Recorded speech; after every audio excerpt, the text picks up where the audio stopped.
hit. He just kept churning them out, churning them out. And he finally got to playing at the Grand Ole Opry. He played a song, and he had a debut at the Grand Ole Opry, actually in 1949. So he was already there now. And at his debut at the Grand Ole Opry, he played a song called Lovesick Blues. I think you're going to play that after, aren't you? Are you playing Lovesick Blues? You don't have that one? We don't have that one for you tonight. I tried to play that as a tricky, tricky song, you know. Interesting thing about Lovesick Blues is Hank didn't write it.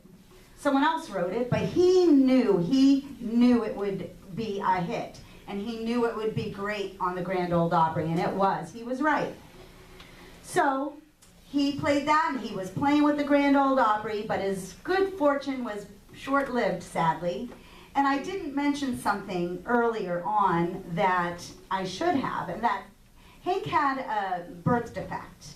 He had something called spina bifida, and they didn't diagnose that back then when he was born, but he always was a little frail, and he always had some problems with pain in his back growing up all the time. He knew that he couldn't do sports or anything like that because of that. He didn't know what was wrong with him really, but he just knew that he was not built for sports. So he knew he was going to be a musician. Fast forward, he has a lot of back troubles, but he's hanging in there, doing okay. But he went on a hunting trip in 1951 with some friends, and he had a bad fall, and he fell onto his tailbone, and it very badly aggravated his condition. And from that point on, he was dealing with a lot of pain, and he became addicted to painkillers, prescribed to him by a doctor, but he couldn't function without them, and he was also drinking. So things started to deteriorate for Hank a bit at this point, sadly, and he missed a few appearances at the Grand Ole Opry, and they ended up firing him. And that was probably the worst day of his life at that point.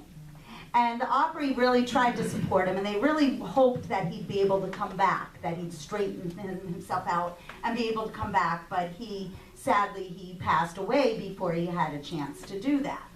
So he had this fall, his back got really bad. He got fired from the Grand Ole Opry, and he got divorced from his wife, Audrey May. So things weren't looking too great for Hank at this point.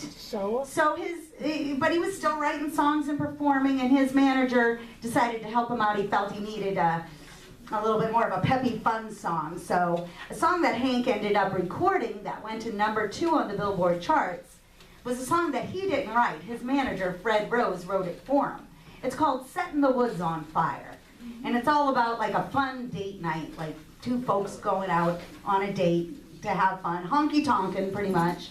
What Hank liked to do, and Hank did a great job with this song. It went to #2 on the country charts, and in June of 2014, Settin' the Woods on Fire made it onto Rolling Stone's list of greatest country songs of all time.